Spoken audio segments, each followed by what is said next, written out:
এজন্য যত লোক নাফরমান পাপী ওরা মূলত বিবেকহীন, ওরা বিবেকহীন, ওরা বিবেক শূন্য, ওরা মূলত জন্তু জানোয়ারের জিন্দেগি যাপন করে। যে জীবন আল্লাহর আনুগত্য করে না, খোদার হুকুম মানে না, ওই জীবন জানোয়ারের জীবন। হ্যাঁ, ওইটাই সত্য, এটাই জিন্দেগি। যে জীবন মনের ইচ্ছা মতো চলে, যা মন চায় তা, এটা জানোয়ারের জীবন, এটা কুকুরের জীবন।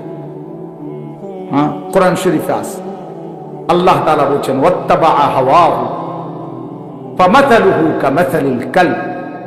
সূরা আরাফের মধ্যে আল্লাহ বলে, মনের ইচ্ছা মতো যে চলে, আমার মনে যা চায় তা, কিসের নামাজ, কিসের আল্লাহ, কিসের রাসূল, কিসের কবর আখিরাত, হুজুরদের কথা বাদ দাও, এটা আমার মনে যা চায়, আমার যখন যেটা ভাল লাগে এটাই করব।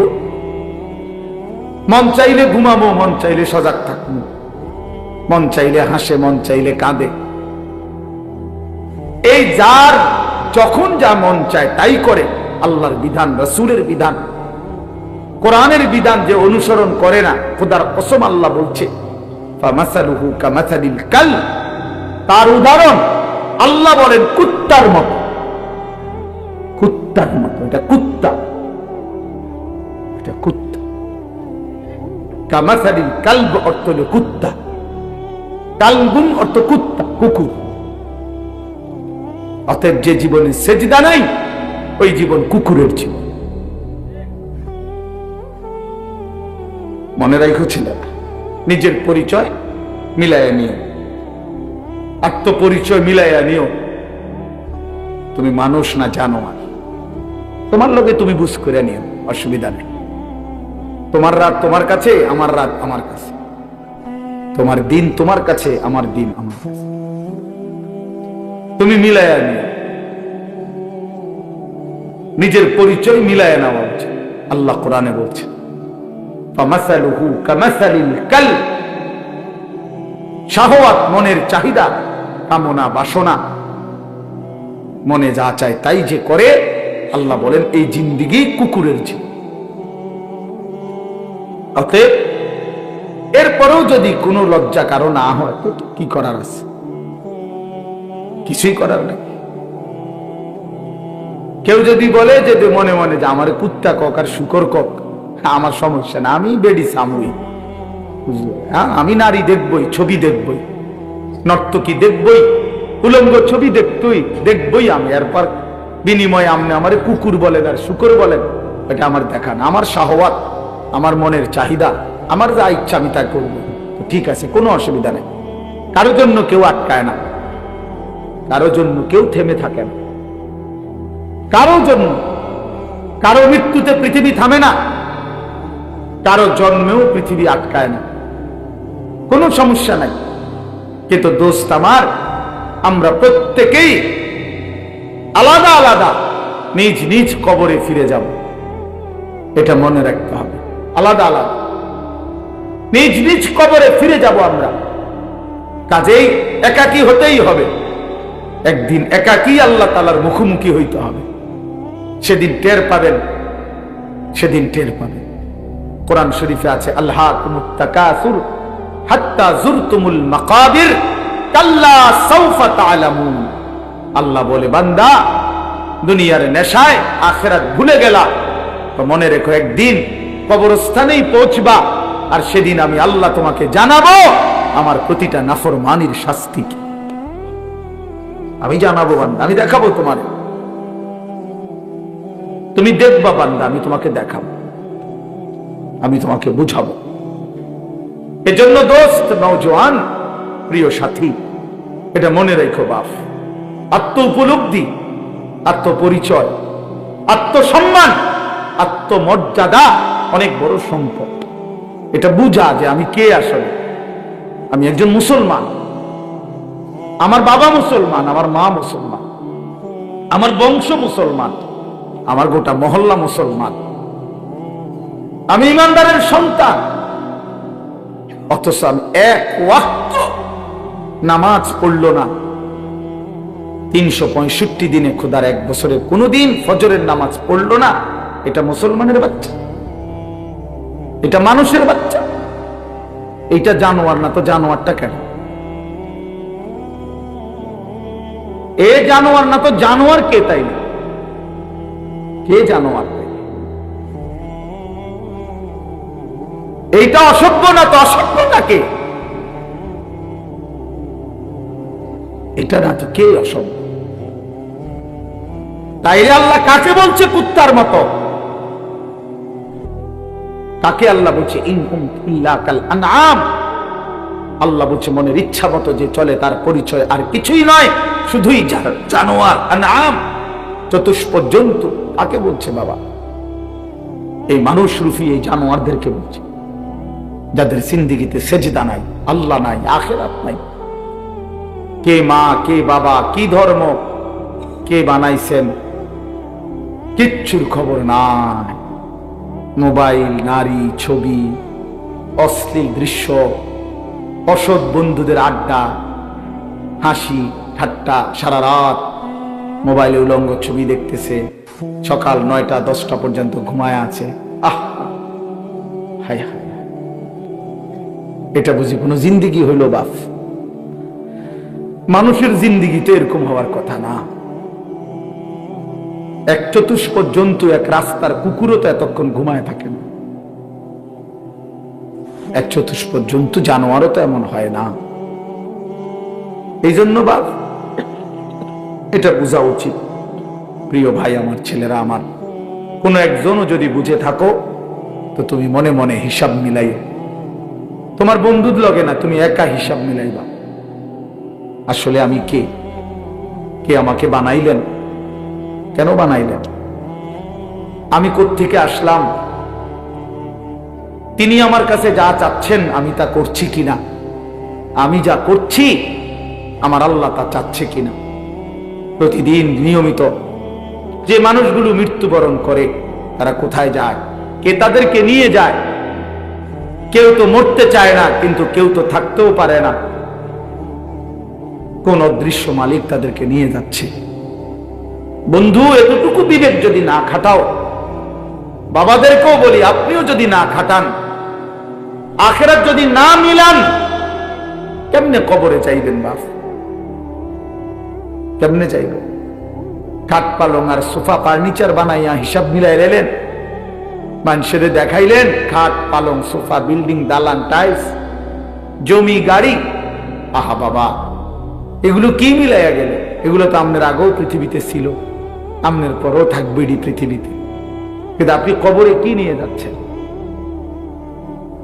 আল্লাহ নবী সাল্লাল্লাহু আলাইহি ওয়াসাল্লাম বলছেন, ইয়াতবাউল মাইয়িতা সালাসাতুন, কোন মৃত ব্যক্তির সাথে, লাশের সাথে কবরস্থান পর্যন্ত 3 জিনিস যায়।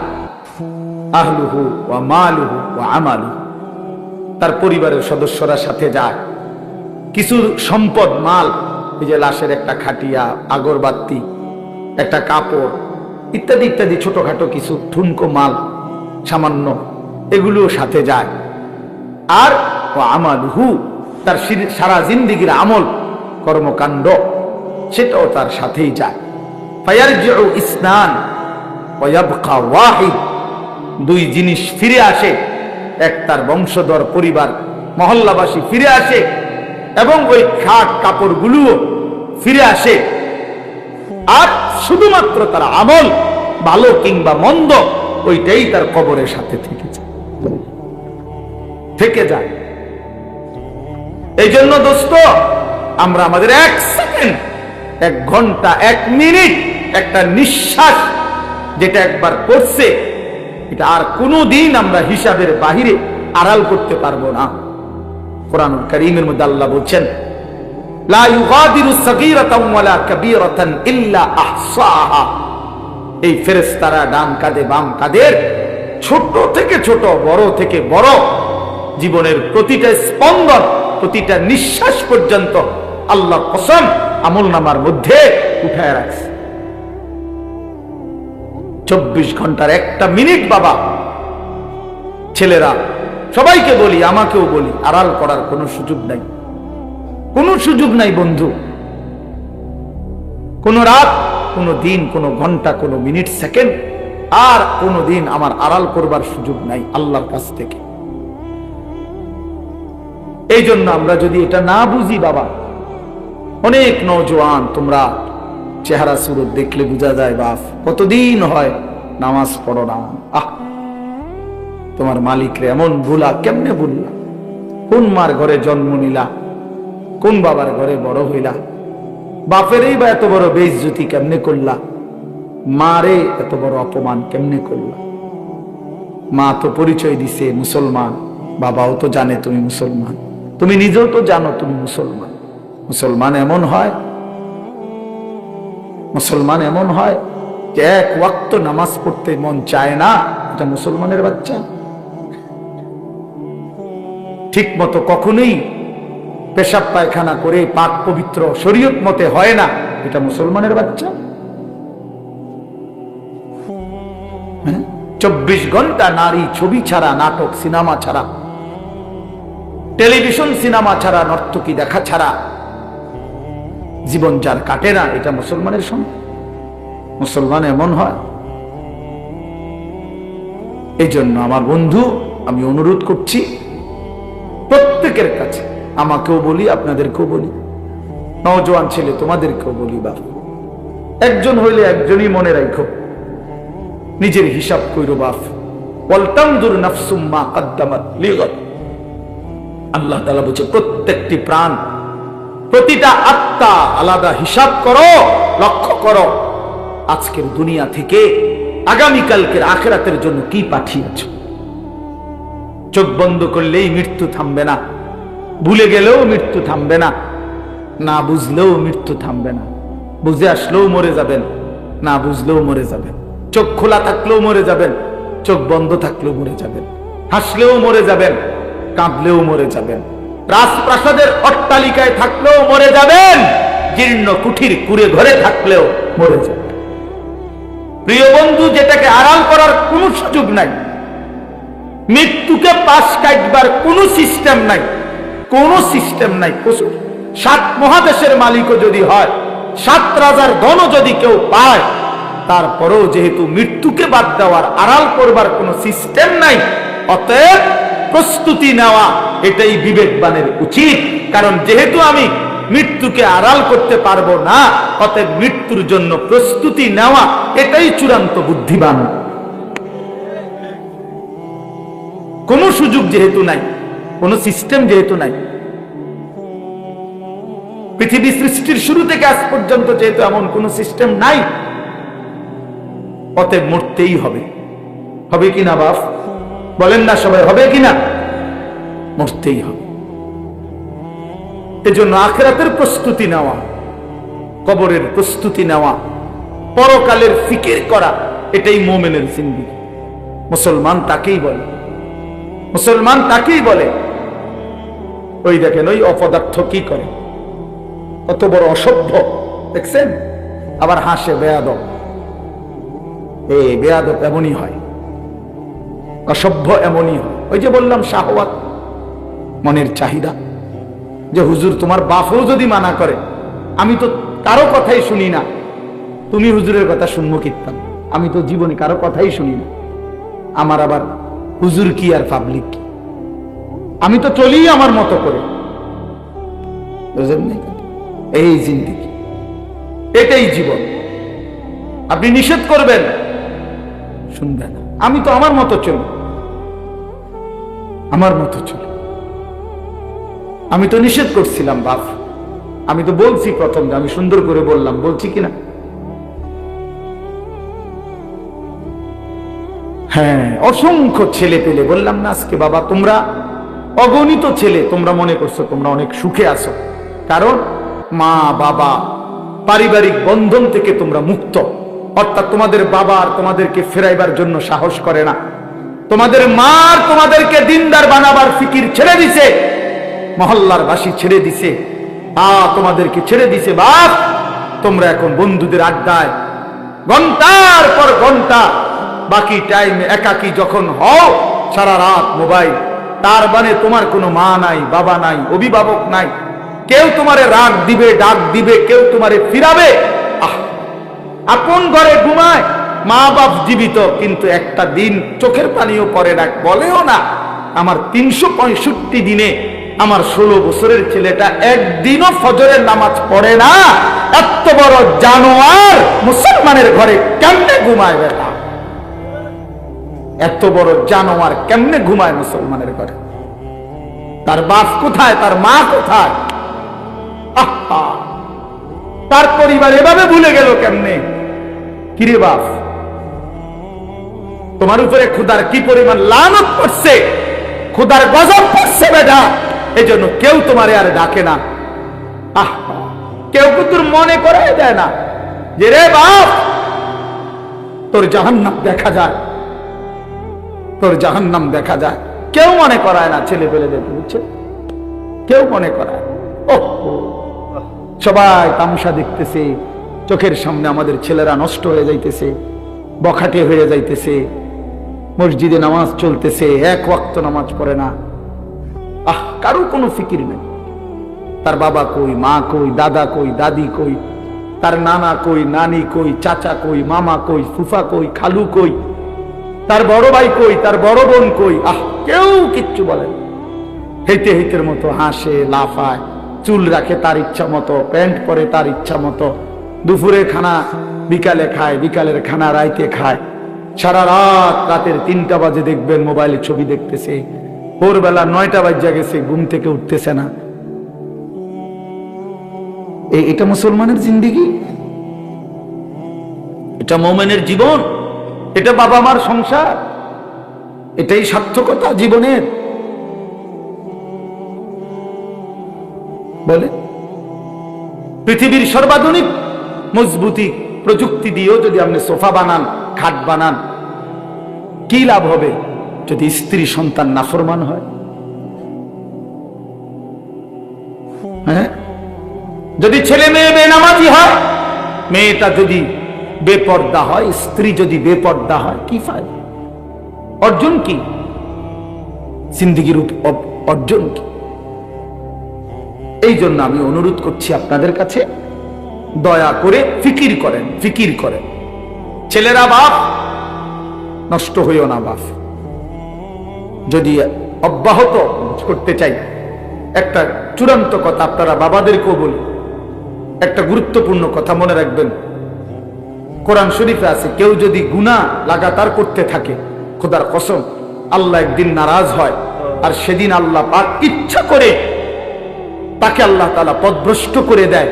আর কোনদিন আল্লাহ ইচ্ছা করেই তারে আর হেদায়েত দেয় না, আলোর পথে ফিরতে দেয় না, কল্যাণের পথে আসতে দেয় না, জান্নাতের পথে আর আসতেই দেয় না। খোদার কসম, এটা কোরআন শরীফের আয়াত। আল্লাহ বলছে, একদিন আমি সত্যি সত্যি রাগ করলে ফাআনসাহুম আনফুসাহুম, আমি আল্লাহ নিজেই তোর আখিরাত ভুলায় দেব। যা, ঠিক আছে বান্দা, গরু ছাগল কুকুর বিড়ালের মতো খা, ঘুমা, পেশাব পায়খানা কর, যৌন চাহিদা মনে পূরণ কর, ঠিক আছে বান্দা, খালাস।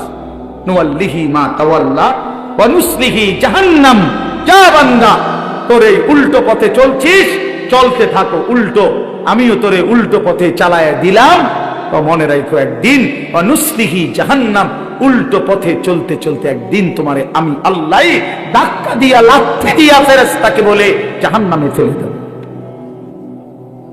জাহান্নামে ফেলে দেব। হ্যাঁ, কোরআন শরীফে আছে, আল্লাহ বলবে হাসরের ময়দানে ফেরেশতাদেরকে, ফেরেশতারা আমার নাফরমান বান্দাদেরকে খুজুহু ফাগুল্লু, ওদেরকে ধর, এই ফেরেশতা ধরো, আর ফাগুল্লুহু, বেঈমান বান্দাগুলো, নাফরমান গুলারে বাঁধো, টাইট করে বাঁধো। বাঁধার পরে বলবে সুম্মাল জাহিমা সাল্লু, এবার জাহান্নামের মধ্যে ছুঁড়ে মারো। একটা একটা লাথি দিবা, এক এক লাথিতে যেন গিয়ে জাহান্নামে পড়ে, দ্রাম করে মারো না, লাথি দাও। তুমি দেখো কোরআন শরীফ, কোরআন শরীফে সূরা আল হাক্কা, এই সূরার মধ্যে সুম্মা ফি সিলসিলাতিন যারউহা ৭০ যিরাআন ফাসলুকুহ। ফেরেশতা যখন নাফরমানকে হাসরের ময়দানে বেঁধে জাহান্নামে লাথি দিয়া মেরে ফেলে দিবে, আল্লাহ তখন আবার বলবে জাহান্নামের ভিতরে ফেরেশতাদেরকে, আল্লাহ পুনরায় বলবে ফেরেশতারা আমার এই নাফরমান বান্দাকে জাহান্নামের ভিতরে ৭০ হাত লম্বা আগুনের শিকল দিয়া এবার আবার বাঁধো, আবার বাইদা ফাসলুকুহু, কুকুরের মতো কুত্তার মতো পুরা জাহান্নামে তারে ঘুরাও, আর সবার সাথে পরিচয় করিয়ে দাও তার নাফরমানি পাপগুলো কি কি। খোদার কসম, এটা কোরআন শরীফের আয়াত। ফেরেশতা বলবে জাহান্নামী বাকিদেরকে, জাহান্নামীরা দেখো, এটা সেই বেঈমান যে জীবনভর চুরি করেছে, জিনা করেছে, মদ খেয়েছে, জুয়া খেলেছে, নারী ছাড়া, ছবি ছাড়া, জিনা ছাড়া, উলঙ্গ দৃশ্য ছাড়া, অসভ্যতা ছাড়া যার রাত কাটে নাই, এটা সেই জানোয়ার। ফাসলুকুহু অর্থ এটা। আল্লাহ বলবে বেটা, আল্লাহ বলবে কুত্তার মতো তারে জাহান্নামে ঘুরাও আর সবাইরে দেখাও, সবার সাথে পরিচয় করিয়ে দাও, তার পাপের কথা বলে দাও। নাউযুবিল্লাহ। কি বাপ, কি মনে করছো তোমরা? খামখেয়ালি না? খামখেয়ালি। কি মনে করছো দোস্ত? জীবন মানে এখানেই শেষ? ইন হিয়া ইল্লা হায়াতুনাদ দুনিয়া। আল্লাহ কোরআনে বলছে, কাফের বেঈমানদের বক্তব্য হলো জীবন মানে শুধুই দুনিয়া। নামুতু ওয়া নাহইয়া, এখানেই মৃত্যু, এখানেই জীবন। ওমা নাহনু বিমাবউসিন, আল্লাহ বলে, আরে কাফেরেরা বলে আর কোনোদিন কোথাও উঠতে হবে না, হাসরের ময়দান হবে না। এটা তো কাফেরের কথা, বেঈমানের কথা। মুসলমান তো এই কথা ভাবতে পারে না, ভুলতে পারে না। ইমানদার না আমরা? তুমি না ভাইয়া মুসলমান, তো তুমি এক ওয়াক্ত নামাজ পড়ো না কেমনে বাপ? আল্লাহকে এমন ভোলা কেমনে ভুললা? আখিরাত এমন ভুলা কেমনে ভুলে গেলা? যে বোন আজকে মা, যেই বিবি আজকে 20 বছর ধরে বেপর্দা, ওই বেপর্দা অসভ্য নারী, পরে জিজ্ঞাসা করেন, তুমি না মুসলিম নারী মা? ওই বোন, তুমি না মুসলমান বোন, তুমি আল্লাহকে এইভাবে ভুলে গেলা কেন? মুসলমানের জন্য বেপর্দা হওয়া না হারাম? কথা বলেন না কেন? তো তুমি ভুলে গেলা কেন? কেমনে ভুলে গেলা? এই জন্য আমি অনুরোধ করছি, আমরা প্রত্যেকেই ফিকির করেন, ইনসাফের সাথে ভাবে। ছেলেরা, বাপ, আমি শক্ত কথা বলছি, আমি জানি আমি অনেক শক্ত করেই বললাম, বাবা আমি তোমার পরিবর্তন চাই, আমি তোমার জিন্দেগির সৌন্দর্য চাই। কিশোর নওজোয়ান, তোমরা যদি চরিত্রহীন হও, তোমরা যদি নারীর আসক্ত হও, মদ জুয়ার আসক্ত হও, তোমরাই যদি এক ওয়াক্ত নামাজ পড়তে মন না চায়, প্রিয় নওজোয়ান, আগামীর ইসলামের জন্য লড়বে কে? বলো বাপ, কালেমার জন্য লড়বে কে? ইসলামের জন্য জীবন বাজি রাখবে কে? তাই আমার নবী সাল্লাল্লাহু আলাইহি সাল্লামের সেই দাঁত ভাঙ্গা ইসলাম, তায়েফের রক্ত মাখা ইসলাম আমরাই আমাদের হাতে ফেলে দিলাম, আমরাই ছুড়ে দিলাম। আমাদের নবীকে আমরা বলে দিলাম, আপনার তায়েফের রক্ত আমরা ভুলে গেছি, আপনার উহুদের দান দান শহীদ করা রক্ত আমরা ভুলে গেছি, আপনার সেই পেটে পাথর বাঁধা ক্ষুধার কষ্ট আমরা ভুলে গেছি।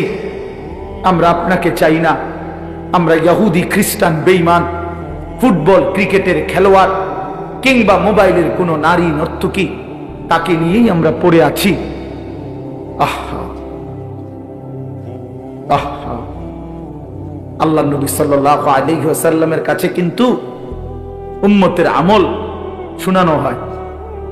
মদিনার রওজা পাকে নবী সাল্লাল্লাহু আলাইহি ওয়াসাল্লাম তো হায়াতুন নবী, তিনি তো জীবিত, জানেন না এটা? কথা বলেন না কেন? তিনি তো কি হায়াতুন নবী, তিনি তো জীবিত, সেখানে সশরীরে জীবিত, সশরীরে জীবিত। আমি তো রওজা পাকের সামনে যখন প্রথম গেছি জীবনে 2015 সালে, অনেকক্ষণ দাঁড়াইছিলাম আর এই তাকায়া, অনেকক্ষণ পরে বলছি যে আপনি এখানে? আমি সেই ছোটবেলা থেকে নবী আপনার নাম শুনছি, কত লক্ষবার আমি আপনার দুরূদ পড়েছি, আর আপনি এখানে?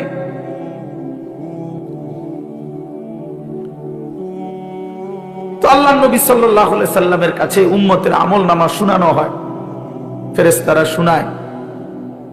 আপনার উম্মতের আনিস আজ 1 সপ্তাহ যাবত এই করেছে, নবী সাল্লাল্লাহু আলাইহি সাল্লামের উপরে কেউ যখন দুরূদ শরীফ পড়ে, আল্লাহ নবী সাল্লাল্লাহু আলাইহি সাল্লাম বলেন সঙ্গে সঙ্গে ফেরেশতা ওই ব্যক্তির নাম এবং বাবার নাম সহ আমি রাসূলের সামনে পেশ করি, বিইসমিহি ওয়া বিইসমি আবিহি। ওই ব্যক্তির নামও বলে, তার বাবার নামও বলে, নবী সাল্লাল্লাহু আলাইহি সাল্লামের সামনে শোনানো হয়। তো আচ্ছা, মনে করেন আমার এই বন্ধু, ওনার নাম হলো হাফেজ মাওলানা আবু হানিফ ভাই।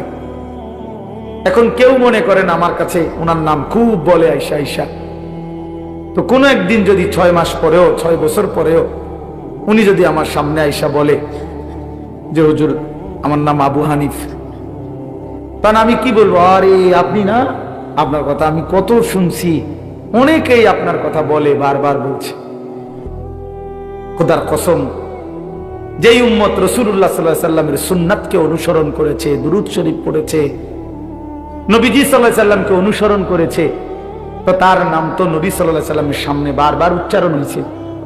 হাসরের ময়দানে সেই উম্মত গিয়ে যখন নিজের আমলনামা নিয়ে বলবে, ইয়া রাসূলুল্লাহ আমি আনিসুর রহমান, আল্লাহ নবী বলেন, ও আচ্ছা তুমি, তোমার নাম তো ফেরেশতারা আমার কাছে প্রায়ই বলতো, আমি অনেক শুনছি তোমার নাম, অনেক আমি তোমার নাম অনেক শুনছি, আমি তো শুনছি তোমার নাম, তুমি সেদা। এই জন্য বন্ধু আমার, দোস্ত আমার, হাসরের ময়দানে তো রাসূলুল্লাহ সাল্লাল্লাহু আলাইহি ওয়াসাল্লামের সামনে আমলনামা দিতে হবে। সুপারিশ করবে না উনি, তো আপনি আমলনামা কাগজপত্র দিতেন না? কথা কয় না, সুপারিশের কোনো নিয়ম কানুন নাই, কথা বলেন না কেন? কোন নিয়ম কানুন আছে কিনা? তো আপনি আপনার ফাইল দিবেন না, ফাইল না দিলে সুপারিশ করবো কি? তা আপনি যখন নিজের আমলনামা দিবেন, আল্লাহ নবী সাল্লাল্লাহু আলাইহি সাল্লামের হাতে, আমার বাপ, আমার নওজোয়ান নবী যখন চোখ বিলায় দেখবে 30 বছর সুদের লেনদেন, 30 বছর টানা মিথ্যাই বলেছে, 30 বছর ধরে প্রতিদিন গালি দিছে, 30 বছর ধরে তার স্ত্রী বেপর্দা, 30 বছর ধরে প্রতিদিন ঘরে রঙিন টেলিভিশনে নাচ গান, সিনেমা, নাটক, নর্তকীর ছবি চলছে, 365 দিনের এক একটা বছরে কোনোদিন ফজরের নামাজ পড়ে নাই। এগুলো কি আমল নামার মধ্যে লেখা থাকবে না? কথা বলেন না কেন? আল্লাহর কসম, নবীজি, আমরা উর্দু কিতাবে পড়ছি, নবী তখন এরকম আমল নামা উম্মতের দেখে, খোদার কসম নবীজি হাসরের ময়দানে চোখের পানি ফেলে দিবে, কাঁদবে, আর আল্লাহর নবী বলবে, উম্মত আমি সেই নবী, 23টা বছর যে আমি তোদের জন্য কেঁদেছিলাম, এশার নামাজের পরে দাঁড়াইছি, ফজরের আজান পর্যন্ত এক দাঁড়ানোতে চোখের পানি ফেলছি, আর তোদের জন্য আমি আল্লাহর কাছে গুনাহ মাফ চাইছি। আমার হাত্তা তাওয়াররামাত কাদামাহু, আম্মা জান আয়েশা বলে, অসংখ্য রাত নবীজি কাঁদতে কাঁদতে, দাঁড়িয়ে থাকতে থাকতে আমি আয়েশা দেখছি নবীজির 2টা পা মোবারক ফুলে ফুলে গেছে। আমি এত কাঁদলাম, তাইলে উম্মত কার জন্য? আমার তায়েফের রক্তে সারা দেহ রক্তাক্ত হয়ে আমার পায়ের জুতা আর পা রক্তে জমাট বাইধা গেছে, আমার জুতা আমি খুলতে পারতেছিলাম না, আমি ক্ষুধার কষ্টে পেটে 2টা পাথর বাঁধছিলাম, আমি উহুদের দান দান শহীদ করা রক্তে উহুদের জমিনে আমি পড়েছিলাম, আমার ঘরের চুলায় 3 মাস আগুন জ্বলে নাই। দোস্ত আমার, বন্ধু আমার, নবী জিজ্ঞেস করে, উম্মত এত রক্ত, এত চোখের পানি, এত ক্ষুধার কষ্টের আমার 23 বছরের বিনিময়ে এই আমলনামা, এই আমলনামা? তুমি না আমার শ্রেষ্ঠ উম্মত, আমি না শ্রেষ্ঠ নবী, তা আমি এই আমলনামা নিয়ে কেমনে মালিকরে দেখাবো? আমি কেমনে দেখাবো যে আল্লাহ, আয় মাওলা, এটা আমি শ্রেষ্ঠ নবীর শ্রেষ্ঠ উম্মতের আমলনামা, এটা কিভাবে দেখাবো? এজন্য আমরা এই কিতাবে পড়ছি উর্দুতে, যে নবী তখন বলবে, উম্মত তুমি আমার এত বড় বেইজ্জতি কেমনে করলা? আজ হাসরের ময়দানে তুমি আমার উঁচা মাথা ছোট করে দিলা উম্মত। আমি তো এমনটা আশা করি নাই, আমি তো এমনটা আশা করি নাই। আমি তো 23টা বছর কোনোদিন ঠিক মতো খাই নাই, ঘুমাই নাই।